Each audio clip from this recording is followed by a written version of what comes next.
রাসূল আরবি সাল্লাল্লাহু আলাইহি সাল্লামের যুগে জিবরাইল আলাইহিস সালাতু ওয়াস সালাম রাসূলের কাছে একটা লিস্টি দিছে। লিস্টিটার মধ্যে মুনাফিকের সিরিয়াল ছিল যে এরা কিন্তু মুনাফিক। এই লিস্টি আল্লাহ ডাইরেক্ট জিবরাইলের মাধ্যমে রাসূলের কাছে পাঠাইছে। আল্লাহর রাসূল মুনাফিকের লিস্টিটার প্রথম নাম্বারে যার নামটা দেখছে, রাসূল আশ্চর্য হইছে। আশ্চর্য কেন হইছে?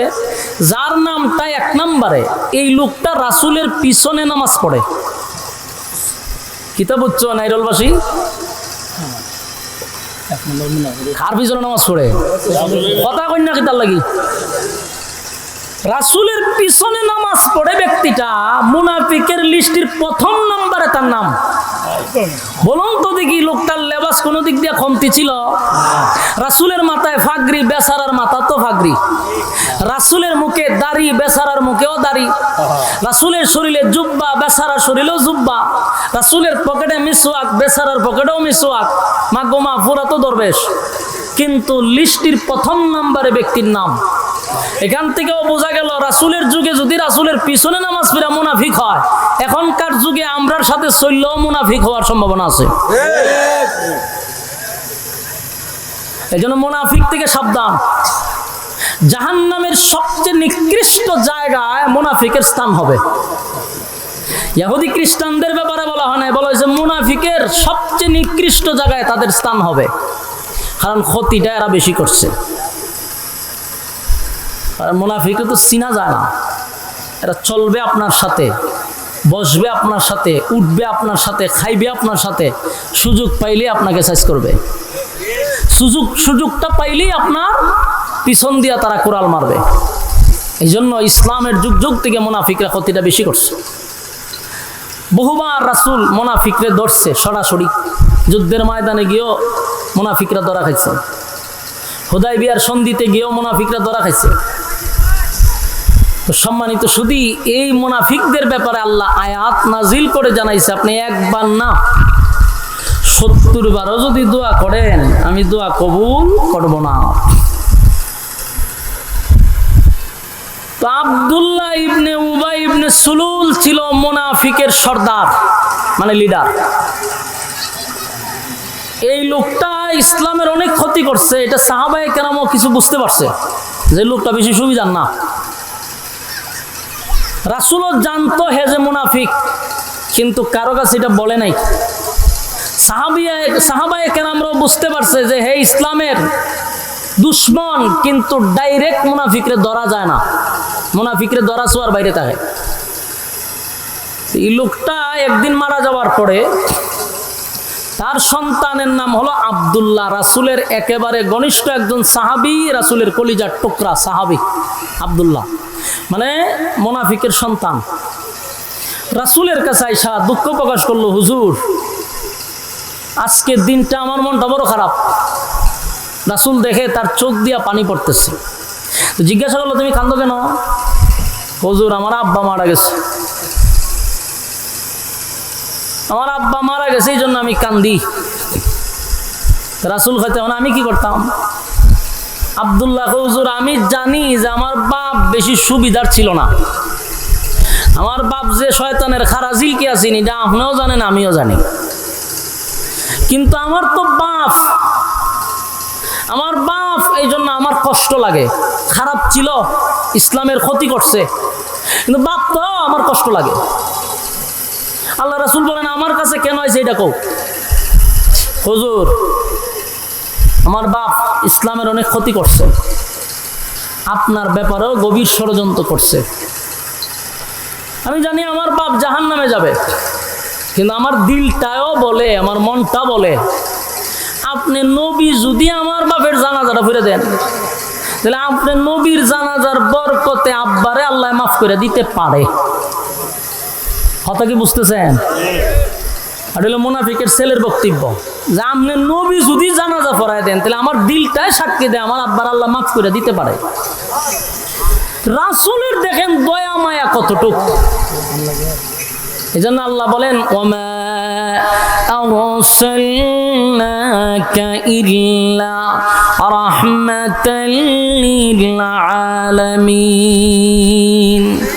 আমি আমার রাসূলকে রহমত স্বরূপ পাঠাইছি, দয়া মায়ার কোনো অভাব নাই। এত শত্রুতামি করার পরেও আল্লাহর রাসূল বলল, শোনো, আমি জানাজা পড়াই দিলে যদি তোমার আব্বারে আল্লাহ মাফ করে দেয় আমার অসুবিধা করবে, ঠিক আছে আমি জানাজা পড়াই দিব। এই কথাটা বলতে দেরি হয়েছে, আব্দুল্লাহ একটা দৌড় মারতে দেরি করছে না, মানে জাগাত দাঁড়াইছে না। কেন দাঁড়াইছে না? সাহাবী তো বুঝে, যদি আমি দাঁড়ায় থাকি জিবরাইল আইসা পড়বো, আইসা একটা আয়াত নাজিল করবো, তা আমার বাপের জানাজা আর হইতো না। এই জন্য রাসূল বলতে দেরি হয়েছে, উনি উঠটা দৌড় মারছে। দৌড় মাইরা মদিনার অলিতে গলিতে যারে পাইছে হেরেই কইছে যে শোনো, আমার আব্বার জানাজাটা কিন্তু রাসূল পড়াবে, এটা প্রচার করে দিছে। গোটা মদিনার আনাচে কানাচে খবর পৌঁছায় দিছে মুহূর্তের ভিতরে যে আব্বার জানাজা পড়াবে রাসূলুল্লাহ। তো যে শুনছে হে ওই আশ্চর্য হইছে, আর আশ্চর্য হওয়ার কথা। আশ্চর্য হচ্ছে সর্বনাশ, সেটা কীভাবে সম্ভব? এত বড় একটা টাটকা মুনাফিকের জানাজা আল্লাহ রাসূল পড়াবে, এই কথা কি রাসূল বলছে? বলে হ। যে শুনে সেও আশ্চর্য, কেউ এটা মেনে নিতে পারতেছে না যে এত বড় একটা ইসলামের শত্রুর জানাজা রাসূল পড়াবে, এটা মেনে নেই কেমনে? খবর পৌঁছতে পৌঁছতে মুনাফিকদের খানেও গিয়ে পড়ছে। 1000 মুনাফিক শুনছে যে রাসূল জানাজা পড়াবে তাদের লিডারের জানাজা।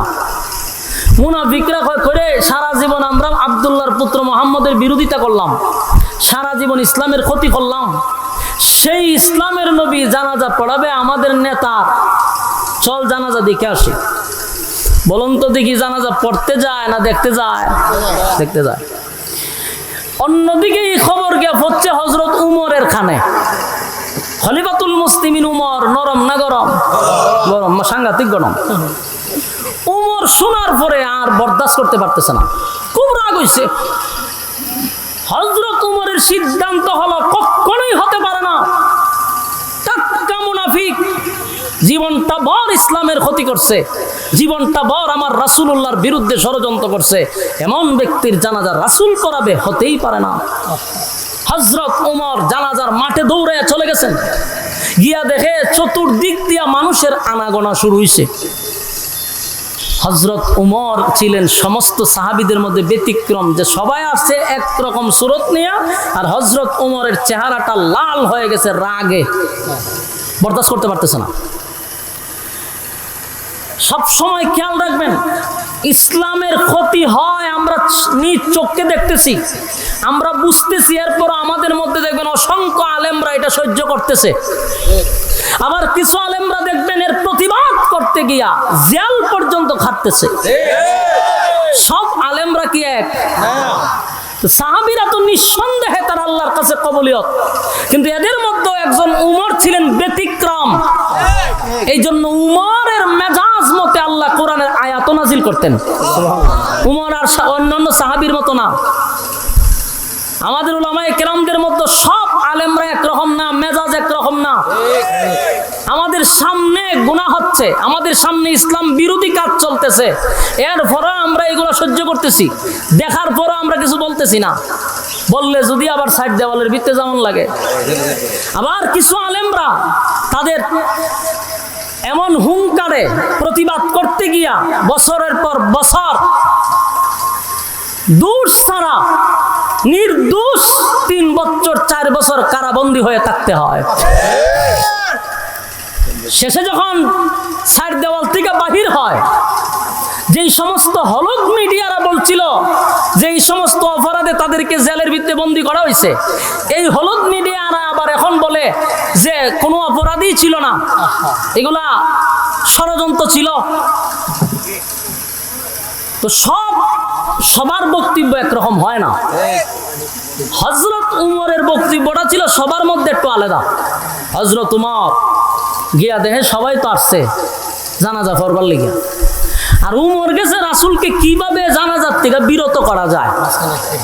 এখন রাসূলের কাছে গিয়া ডাইরেক্টর রাসূলকে অর্ডার করতে পারে না, আদেশ করতে পারে না যে আপনি জানাজা পড়ায়েন না। রাসূলের কাছে গিয়া আদেশ করা যায় না, অর্ডার দেওয়া যায় না, এটা আদব। কিন্তু উমর তো ডাইরেক্ট গিয়ে রাসূলে বলতে পারতেছে না, করতো কি? জানাজা আটকাইব কিভাবে? ওমর আমার তেলাওয়াতকৃত আয়াতটা বারবার তেলাওয়াত করতে শুরু করছে। সুবহানাল্লাহ। কোন আয়াত? সূরা তওবার ৮০ নম্বর আয়াত। বলুন কোন আয়াত? সূরা তওবার ৮০ নম্বর আয়াত। হযরত ওমর রাসূলের চতুর্দিকে ঘুরতেছে আর এই আয়াত পড়তেছে, ইস্তাগফির লাহুম আও লা তাস্তাগফির লাহুম ইন তাস্তাগফির লাহুম ৭০ মাররাতান ফালান ইয়াগফিরাল্লাহু লাহুম যালিকা বিআন্নাহুম কাফারু বিল্লাহি ওয়া রাসূলিহি ওয়াল্লাহু লা ইয়াহদিল কওমাল ফাসিকিন। এই আয়াত ঘুরতেছে আর পড়তেছে। সুবহানাল্লাহ। বারবার খলিফাতুল মুসলিমিন ওমর যখন রাসূলের চতুর্দিকে ঘুরে আর আয়াতগুলি পড়তেছিল, আল্লাহর নবীর বোঝার আর বাকি নাই। নবীজি বুঝতে পারছে ওমর বারবার আমার চতুর্দিকে ঘুরে আর আয়াতগুলি কেন পড়তেছে। আল্লাহর নবীর চতুর্দিকে ঘুরে আর জোরে জোরে জোরে জোরে জোরে জোরে ইস্তাগফির লাহুম আও লা তাস্তাগফির লাহুম ইন তাস্তাগফির লাহুম ৭০ মাররাতান ফালান ইয়াগফিরাল্লাহু লাহুম যালিকা বিআন্নাহুম কাফারু বিল্লাহি ওয়া রাসূলিহি ওয়াল্লাহু লা ইয়াহদিল কওমাল ফাসিকিন।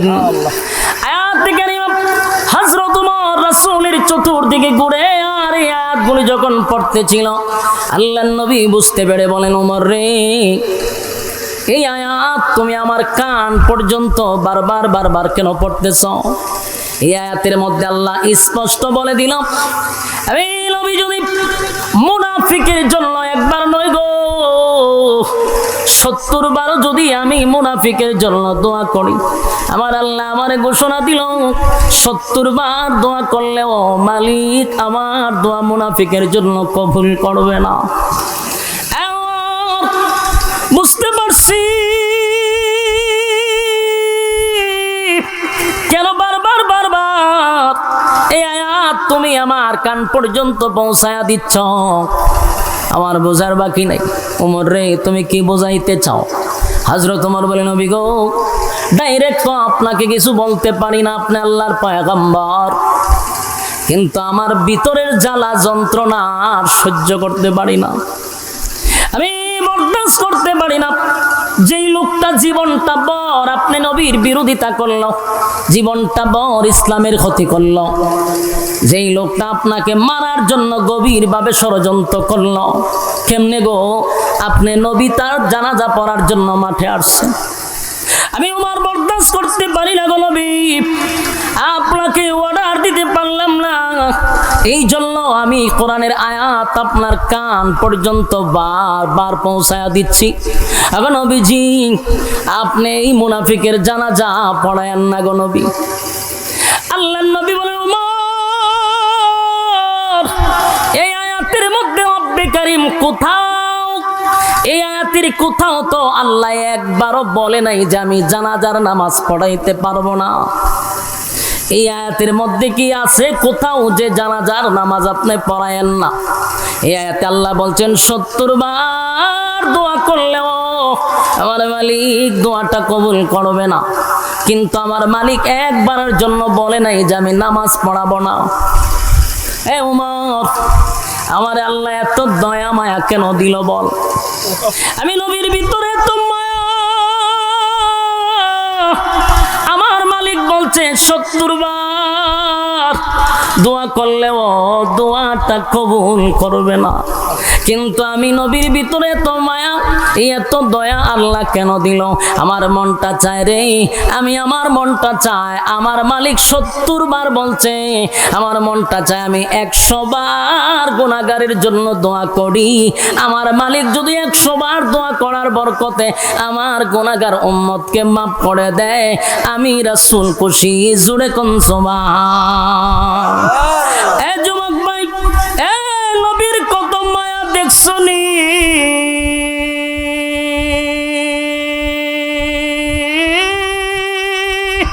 আল্লাহ রাব্বুল আলামিন ৭০ বার বলছে দোয়া করলে কবুল হবে না।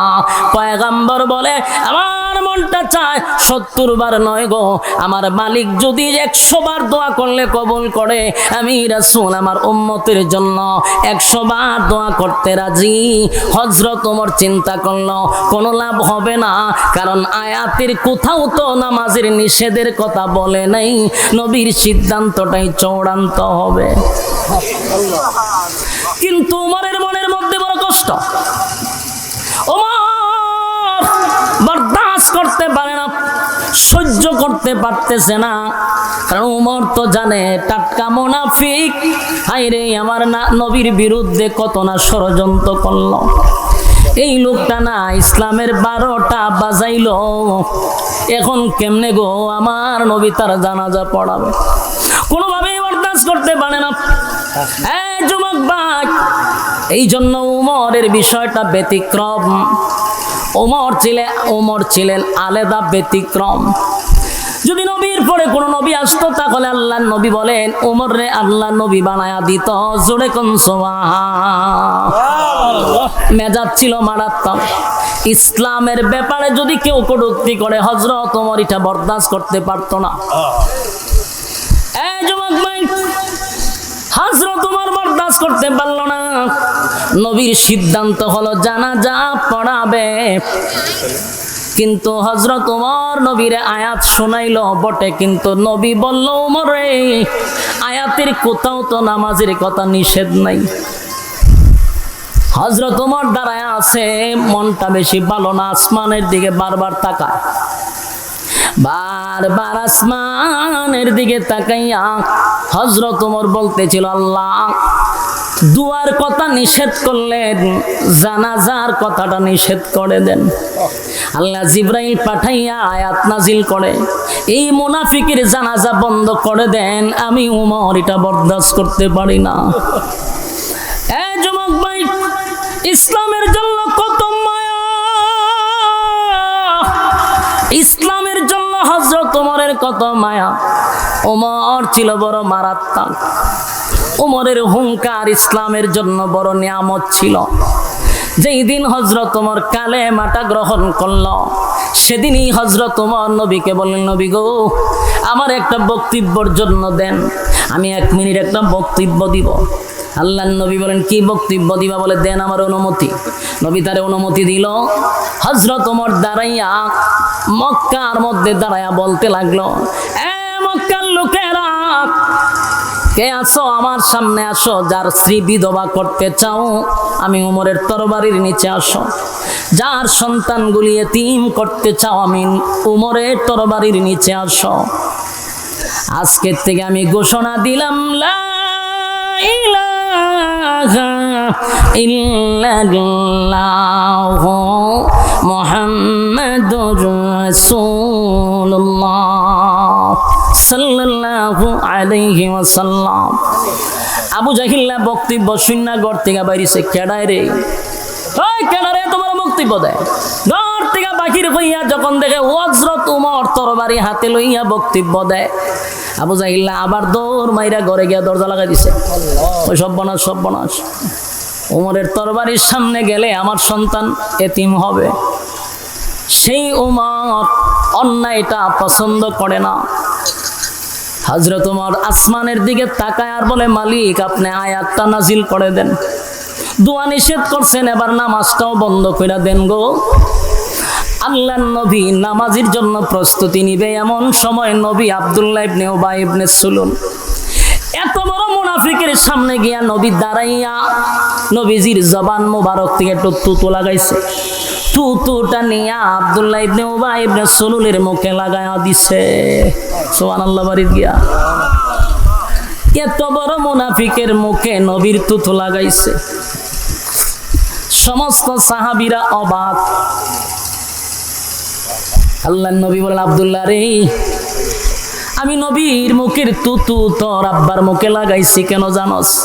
তোর আব্বারে যেন আমি নবীর মুখের তুতুর বরকতে আল্লাহ মাফ করে দেয়। কথাগুলি দিলের কান লাগায় শুনেন। এখান থেকে আমাদের শিকার আছে, শিকার আছে, বুঝার আছে। আমি আপনাদেরকে একটা পর্যায়ে নিয়ে প্রশ্ন করব, তখন আপনারা উত্তর দিবেন। সামনে প্রশ্ন আসতেছে। এই ঘটনার থেকে বুঝার আছে, বুঝার আছে, শিকার আছে। জীবনের সবচেয়ে বড় গুরুত্বপূর্ণ কথা মনোযোগ দিয়ে শুনেন। নবীজির মুখের তুতুর দাম আছে না নাই? নবীর মুখের তুতু লাগায়া দিল আব্দুল্লাহ ইবনে উবাই ইবনে সুলুল মুনাফিকের মুখে। লাগায়া বলেন, আল্লাহ যেন তুতুর বরকতে মাফ করে দেয়। সমস্ত সাহাবীরা অবাক হয়ে গেল। হযরত ওমর বরদাস্ত করতে পারতেছে না, নবীর যত মায়াই দেখা ওমর কিন্তু খুশি না। ওমরের রাগে লাল হয়। কিছুক্ষণ পরে আল্লাহর হাবিব নিজের জুব্বাটা খুলছে, কইলা মুনাফিকরে কাপন স্বরূপ পড়ায়া দিছে। সুবহানাল্লাহ। বাড়ি গিয়া এ যুবক ভাই, এ নবীর জুব্বার কত দাম,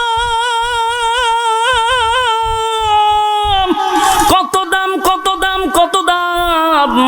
নবীর জুব্বা সাধারণ নয় গো, নবীর জুব্বাটা সাধারণ নয়।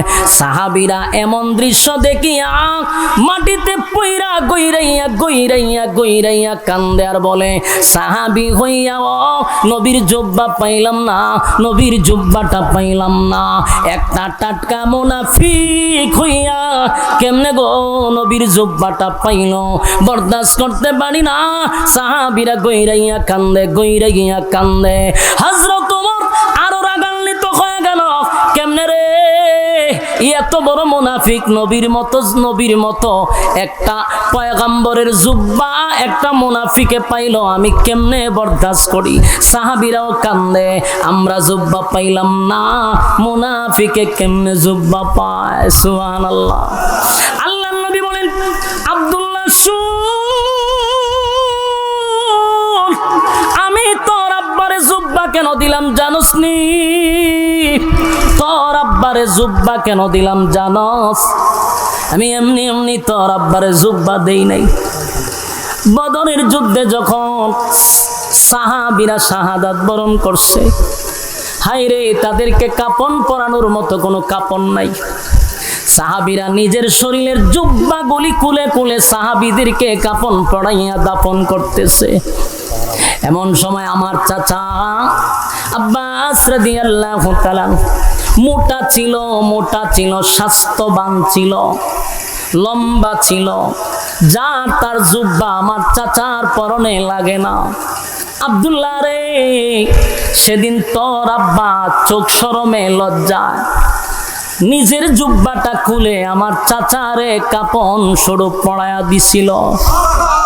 আমি তোর আব্বার কাছে ঋণী ছিলাম, আজকে আমি নবীর জুব্বাটা দিয়া ঋণ থেকে আমি মুক্ত হয়ে গেলাম। একটা জবান বন্ধ রাখবেন না, জোরে কোন আল্লাহু আকবার। আরো জোরে কোন আল্লাহু আকবার। ইমানের আওয়াজ দিয়ে বলেন আল্লাহু আকবার। আমার নবীর কত মায়া দেখছনি। একটা মুনাফিক রে নবীর জুব্বা পড়ায়া দিল গো, নবীর জুব্বা পড়ায়া দিল, নবীর জুব্বা পাইল মুনাফিকে। আর নবী বলেন, আমি আমার জুব্বা তোর আব্বারে পড়ায়া দিলাম, আমি তোর আব্বার মুখে তুতুটাও লাগায়া দিলাম। উপস্থিত সাহাবীরা কান্দে, এই দৃশ্য দেখে আফসোস করে। এমনকি হযরত ওমর রাগে রাগান্বিত হইয়া চতুর্দিকে তাকায় আর আসমানের দিকে তাকায় আর বলে, মালিক জানাজার নামাজ বন্ধ করে দেন। আল্লাহর হাবিব সেখানে উপস্থিত 1000 মুনাফিক, 1000 মুনাফিক এই জানাজার নামাজে উপস্থিত হইছে। জানাজা পড়ার জন্য নয় গো, জানাজা দেখার জন্য আসছে। কথা কি বুঝতেছেন? জানাজা দেখার জন্য আসছে। কেন?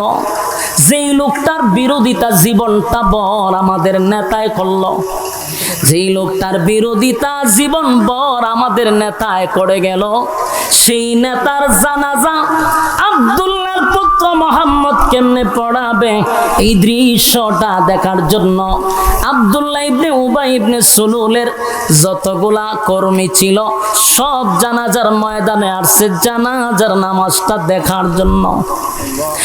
1000 মুনাফিক এই দৃশ্যটা দেখে চোখ দিয়ে পানি ছাড়ে আর বলে, কার বিরুদ্ধে এতদিন আমরা অবস্থান নিলাম, কার বিরোধিতা করলাম রে, কারে মারার জন্য ষড়যন্ত্র করলাম। যেই লোকটার বিরোধিতা আমরা করলাম জীবনটা বড়, আমাদের লিডারের নেতৃত্বে আমরা তার বিরোধিতা করলাম, এত বড় দুশ্মনের প্রতি যদি তার এত মায়া হয়, মহব্বত হয়, দুশ্মনের প্রতি যদি এত ভালোবাসা হয় রে, তাহলে এই লোকটার বন্ধুর জন্য কত মায়া। 1000 মুনাফিক বলে, দুশ্মনের প্রতি আব্দুল্লাহর পুত্র মুহাম্মদের কত মায়া। দুশ্মনের প্রতি যদি এত মায়া হয়, তার বন্ধু যদি হয়ে যাই, বলো না কতটা মায়া মহব্বত করবে। যার বিরোধিতা করলো তার মুখে তুতু লাগায়া দে রে, নিজের জামাটা খুলে তারে কাপন পড়ায়া দে। এই লোকের বিরোধিতাটা জীবনভর করলাম। 1000 মুনাফিক আসছিল জানাজা দেখার জন্য। 1000 মুনাফিক দৌড়াইয়া রাসূলের কাছে গেল, গিয়া বলে, গো নবীজি, অন্যায় করে ফেলেছি, অপরাধ করে ফেলেছি, জীবনটা বড়, আপনি নবীর বিরোধিতা করলাম, আপনাকে মারার জন্য ষড়যন্ত্র করলাম। এর নেতৃত্ব দিছে যে মারা গেল আব্দুল্লাহ ইবনে উবাই ইবনে সুলুল, আমাদের নেতা আজকে মারা গেছে। এই নেতার নেতৃত্বে আপনার বিরোধিতা করলাম, মারার জন্য ষড়যন্ত্র করলাম, কিন্তু আজকে আপনার আখলাক আর চরিত্র দেখে পাগল হয়ে গেলাম।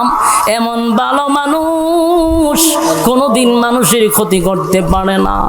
আপনি আল্লাহর পয়গম্বর, এর মধ্যে কোনো সন্দেহ নাই। আজকে আমরা বুঝতে পারছি, তাই আর ভুলে থাকতে চাই না।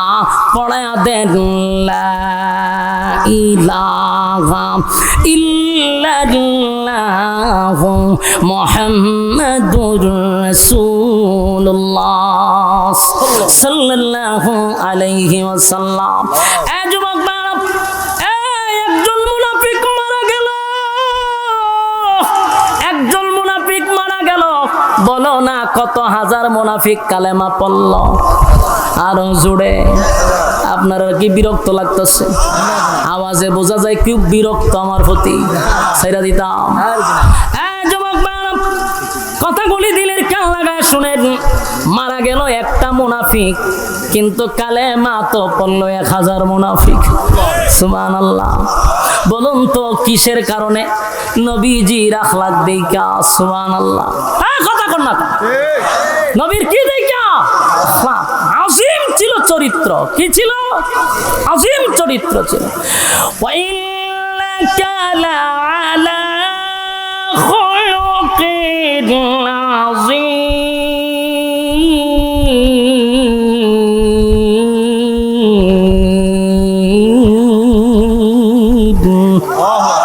আজিম চরিত্র, নবীর চরিত্র দেখা 1000 মুনাফিক কালেমা পড়ছে। কথা বল না দি। তোমার আর আমার চরিত্র দেখা মানুষ আরো খারাপ শয়তান হয়। বাস্তব না বাস্তব? আফসোস, নবীর তরিকা অনুযায়ী আমরা যারা চলি, আমরা বুঝা দরকার নবীর শুধু আখলাক আর চরিত্র দেখা 1000 বেঈমান কালেমা পড়ছে। কথা কয় না দি। আর মহব্বত দেখেন উম্মতের প্রতি, যার আদর্শ দেখে 1000 মুনাফিক কালেমা পড়ছে। আর আমরা কটা দিন ধরে সোশ্যাল মিডিয়ায় দেখতেছি না অবস্থা। এর দ্বারা আলেমদের কাছ থেকে মানুষ অনেক দূরে চলে যাচ্ছে। আমি আফসোস করি ভাই, আস্তে আস্তে এমন একটা সময় আসবে মানুষ উলামায়ে কেরামদেরকে আর ইজ্জত করবে না। কারণ আমরা গুতাগুতি, আমাদের মধ্যে যে গুতাগুতি শুরু হয়েছে, 2 দিন পরে আমরার কাছে দোয়া লেগে যাইতে হইব। তখন তো আমরার কাছে আয়ে কিছুদিন পরে আমরা গিয়ে হম যে ভাই সাহেব আমরা দোয়া করি, আমরা লক্ষণ বেশি ভালো না। ফান্তিকা চুন ফললো এ খামড়ায় দিলায় কে রে ভাই। তোমার ভিতরে যদি দরদ থাকে তুমি পার্সোনাল নাম্বারে ফোন দাও। গত কিছুদিন ধরে দেখতেছি আমার একটা সঙ্গীত এখনো বাইরিছে না, এখনো এটা রিলিজই হয় নাই, যা শুধু আমি রেকর্ড করতাম গেলাম, এটা 30 সেকেন্ডের ভিডিওটা সারা হয়েছে, এটা নিয়েও সমালোচনা শুরু করে দিছে, এখনো রিলিজই হয়েছে না। কেন? তোমার অন্য কোনো আলোচনা নাই, সারাটা দিন বইয়া খালি খার কোনো দোষ আছে এটি বইয়ে বইয়ে নোট করে ডায়েরিতে। এরপরে এই নোটটা দেয় মিডিয়ার কাছে যে তুই কিন্তু সময় মতো আমার কাগজটা ধরাই দিস, কারণ আমার কিন্তু এখন আলোচনা থাকতে পারতাছি না, কারণ বড় বড় বাংলার বাগরা বাইরিছে, এখন আমার খাওয়া নাই, আমার মার্কেটে খাওয়াই তুইব, আর খাওয়াইতে গেলে আমার কাছে কাগজ দিস, আমি কিছু আলোচনা থাকতেইব, কারণ ভাইরাল ব্যক্তিদের ব্যাপারে যদি কথা না বলি আমি তো ভাইরাল হইতাম না। এই মন মানসিকতার থেকে বাইরে আসতে হবে, এই কুরুচিপূর্ণ মন মানসিকতার থেকে বেরিয়ে আসতে হবে। ইজ্জতের জায়গায় আছেন, ইজ্জতের জায়গায় থাকেন। একটা সময় মানুষ মাথা, বাংলাদেশের মানুষ যত চিনেন, সম্মান দিতে দিতে আসমানও তুলে আবার জুতা দা ফিডাই আমনি সালামায়, এটা হলো বাংলাদেশ। কথা কই না দি?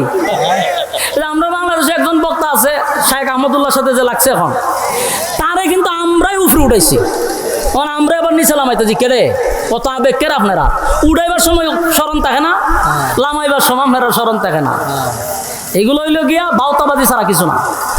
একটা ফেসবুকে কিন্তু নাস্তিকরাও থাকে, রামবামরাও থাকে, খালি আলেমরা থাকে না। আমরা যে খামরা খামরি শুরু করছি, ফলাফল কিন্তু ভালো হবে না। আমার ক্ষুদ্র জ্ঞান থেকে বলি, একজনকে রাহবার মেনে বাংলাদেশের রাস্তা আমরা চলবো, যারে রাহবার মাইনা। কথা কোন ঠিক কিনা? এখন যেহেতু বাংলার বাঘ ফিরে আসছে, আমরা তারে রাহবার হিসাবে মানি, অসুবিধা কি? একজনের নেতৃত্বে চলেন, গুতাগুতি বাদ দেন, বাদ দিয়া চলেন সামনের দিকে, আমাদেরকে টেকাইবার মতো কেউ থাকবে না। আর যেইভাবে খামরা খামরি শুরু হয়েছে, আমরা পতনও বেশি সময় না। আল্লাহ আমাদের হেফাজত করুক, আমিন। সম্মানিত সুধী, রাসূল সাল্লাল্লাহু আলাইহি সাল্লামের শুধু আখলাক আর চরিত্র দিকা 1000 মুনাফিক ছিল তামসা দেখবার লাগিয়া, তামসা দিকা কালেমা পড়ে লিছে। সুবহানাল্লাহ, এটা আদর্শ, রাসূলের আদর্শ ছিল এটা। তো এখন মুনাফিকরা কালেমা পড়ছে, তেমন সবাই খুশি না? কথা কই না দি? জানাজার মাঠে সবাই খুশি, কয় হাই সভ্য নাই, 1000 মুনাফিক কালেমা পড়ছে, সবাই খুশি। কিন্তু একজন মানুষ আরো রাগে রাগান্বিত হইছে, উনি হলেন হযরত ওমর। উনি রাগ হইল কেন? উনার রাগটা আরো বাড়ছে। কেন বাড়ছে? যে এতক্ষণ রাসূল আমাকে বলছে যে আয়াতের মধ্যে আল্লাহ বলছে শুধু দোয়া নিষেধ করছে, কিন্তু জানাজার কথা তো নিষেধ করে নাই। কিন্তু রাসূল তখন স্পষ্ট হয়ে গেছে, যার কর্মীরা নিজেই বলছে যে হে আমাদের নেতা ছিল, যার কর্মীরা কি বলছে, সে আমাদের নেতা ছিল, তার নেতৃত্বে আপনার বিরোধিতা করছে, ইসলামের 12টা বাজাইছে। তো রাসূল তখন ক্লিয়ার হয়েছে।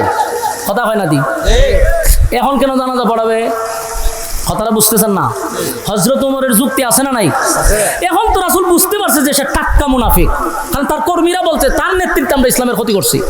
এখন কেন আবার রাসূল জানাজা পড়াবে? হযরত ওমরের রাগ কমছে না। ওমর বারবার আসমানের দিকে তাকায়, আল্লাহ আল্লাহ, তাড়াতাড়ি আয়াত পড়াই দেন। আর রাসূলের সিদ্ধান্ত হলো জানাজা আমি পড়াবো। রাসূল জানাজা পড়াইবার লেগে জানাজার মুসল্লায় চলে গেছে। এমনকি রাসূল জানাজা পড়াইও লাইছে। কথা বুঝতেছেন? জানাজা শেষ, সবাই খুশি, উমরের মনে অনেক কষ্ট, মনের কষ্ট নিয়ে বসে রয়েছে।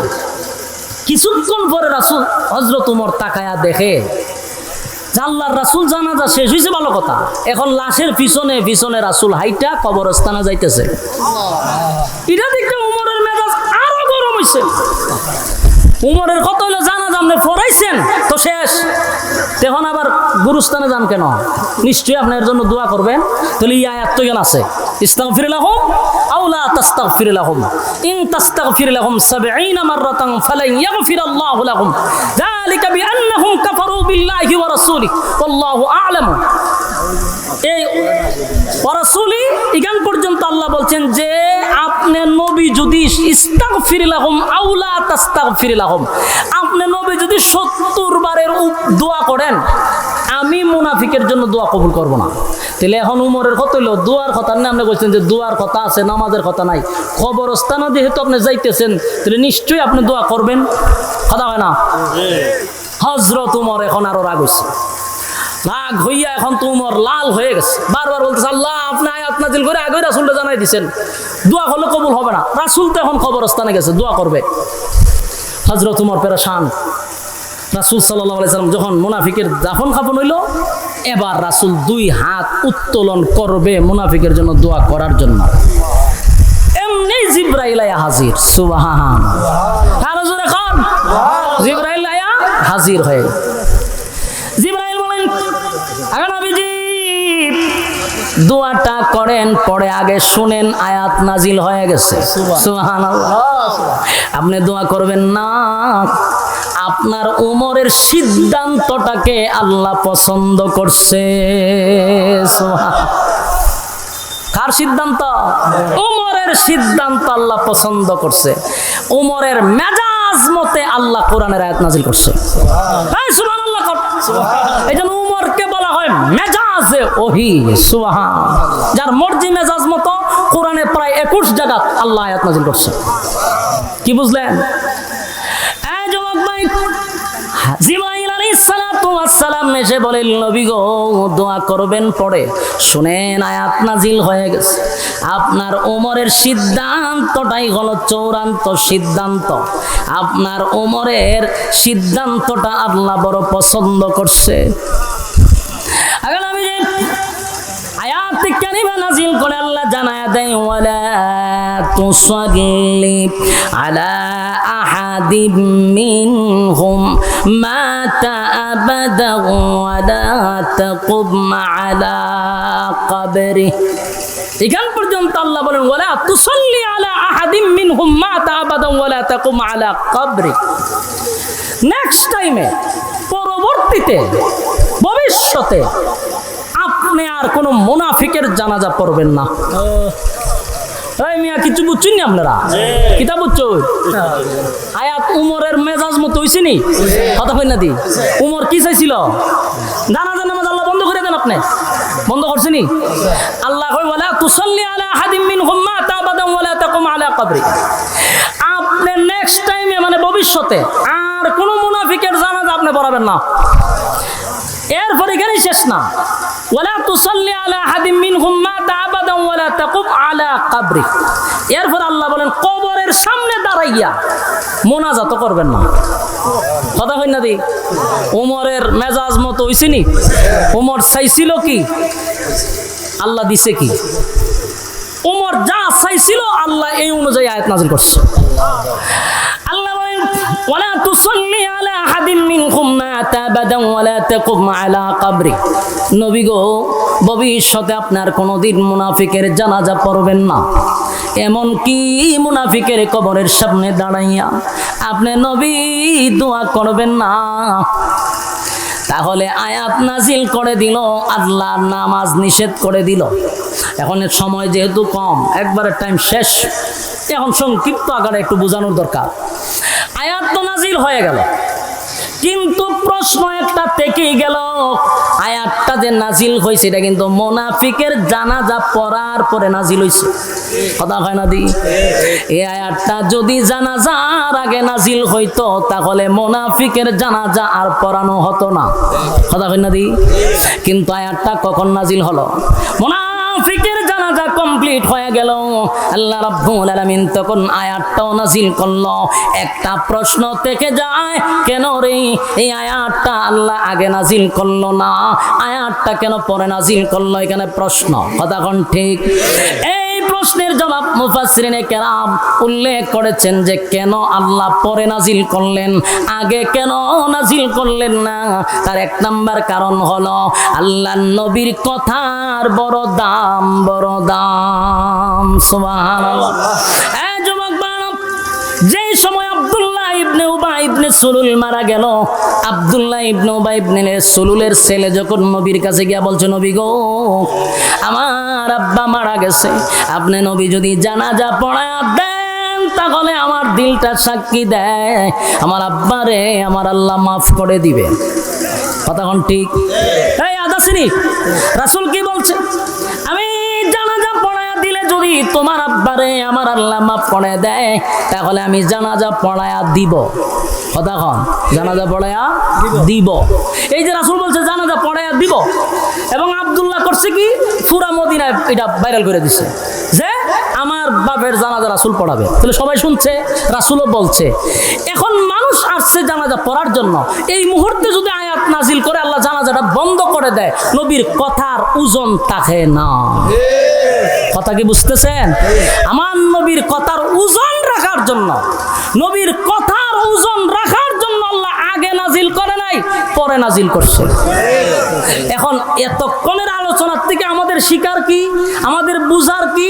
এখানে সংক্ষেপে বলি, এতক্ষণের আলোচনার থেকে বুঝতে তো হবে কেন এই আলোচনাটা করলেন। এর এক নম্বর কথা হলো, নবী যেই জায়গায় মুনাফিকের মুখে তুতু লাগাইয়া দিল, নবী যেখানে তার জুব্বা খুলে কাপন পরাইয়া দিল, এরপরও কি লোকটা জান্নাতে যাইতে পারছে? কথা কই না দি, কথা হয় না। তাহলে নবীর তুতু লাগাইয়া দিল জান্নাতি হওয়া যায় না, নবীর পরনের জুব্বা পরাইয়া দিল জান্নাতি হওয়া যায় না, যতক্ষণ না পর্যন্ত নবীর তরিকা অনুযায়ী, আল্লাহর হুকুম অনুযায়ী জীবন যাপন না করবে। নবীর ইতাআত করতে হবে। শুধু লম্বা লম্বা ডায়লগ দিলে চলবে না, শুধু লম্বা লম্বা ডায়লগ দিয়া দিয়া নবীর আশেক আশেক কইয়া লাফাইলে জান্নাত পাওয়া যায় না। এর বাস্তব প্রমাণ আব্দুল্লাহ ইবনে উবাই ইবনে সুলুলের জানাজায় রাসূল তুতু লাগাইছেন, রাসূলের জুব্বা পরাইয়া দিছে, এরপর আব্দুল্লাহ ইবনে উবাই ইবনে সুলুল জাহান্নামের নিকৃষ্ট জায়গায় থাকবে। বোঝা গেল নবী তুতু লাগাইয়া দিল কাম হবে না, নবীর জুব্বা পরলো কাম হবে না, যদি নবীর তরিকা অনুযায়ী না চলো। কথা কয় না। আশেকে রাসূল বইলা লাফালাফি করলে কাজ হবে না, আশেকে রাসূল বইলা স্লোগান দিলে হবে না, আশেকে রাসূল বইলা রাজপথে আন্দোলন করলে চলবে না, যদি নবীর তরিকা অনুযায়ী জীবন যাপন না করো। কথা কন ঠিক? সম্মানিত সুধী, আমাদের দেশে হুসুডে বাঙালি শুধু লাফায় বেশি বুঝে কম, লাফায় বেশি বুঝে কম। আবু লাহাব, আবু তালেব রাসূলের চাচা, রাসূলের জন্য জীবন দিতে প্রস্তুত ছিল, 50টা বছর রাসূলকে লালন পালন করলো, এরপর আবু তালেব জান্নাতে যেতে পারলো না, কারণ নবীর তরিকা অনুযায়ী জীবন যাপন না করার জন্য। ভালোবাসা কি কোনো কম ছিল? বরং সারা পৃথিবীর সমস্ত আশেকে রাসূল এক পাল্লায় তুললে আবু তালেবের একদিনের ভালোবাসার সমান হবে না। এজন্য আমাদের এই বক্তব্য থেকে শিখতে হবে যে এক নাম্বার হল আল্লাহর হুকুম আর নবীর তরিকা অনুযায়ী জীবন যাপন করতে হবে। কারা কারা করবেন হাত তুলে দেখায়া দেন। লিল্লাহে তাকবীর, লিল্লাহে তাকবীর। পারবো তো ইনশাআল্লাহ? এই ওয়াদা করেন, পাক্কা ওয়াদা। কার তরিকায় চলবেন? রাসূলের তরিকায় চলবো ইনশাআল্লাহ। আল্লাহ কবুল করুক, সকলেই বলে আমিন। সম্মানিত সুধী, আজকের এই ভাই আমনে তো আমার মহব্বতের মানুষ, বুঝুন না আমনে কিরামান কাতিবিনদের সামনে দেখতে জন্য এখানে সবাই আমার শুভাকাঙ্ক্ষী না। এতক্ষণ যে আলোচনা করছি আমি, এই আলোচনা না গিয়া যখন আপনারা যে আবদার দিচ্ছেন, এই আবদার যদি করি তাহলে সুরা আলোচনা বাদ দিয়ে হান সাইডা দিব, আর কিছু টপিকওয়ালার খবর দেখছো নি হেতো ওয়াজ করে না, খালি আজান দেয়। অথচ এতক্ষণ যে ওয়াজ করছি এটার কোনো দাম নাই, কিন্তু এইটা পাইছে ওয়াজ করে খালি আজান দেয়। এই জন্য এইগুলো আবদার করেন না, এইগুলার কারণে আমার উপরে বহুত তুফান জ্বর গেছে। আবদার এগুলো আবদার করা যাবে না ইনশাআল্লাহ। সঙ্গীত আচ্ছা, আমাদের মুস্তাক ফৈজি সাহেব আইসা পড়ছে।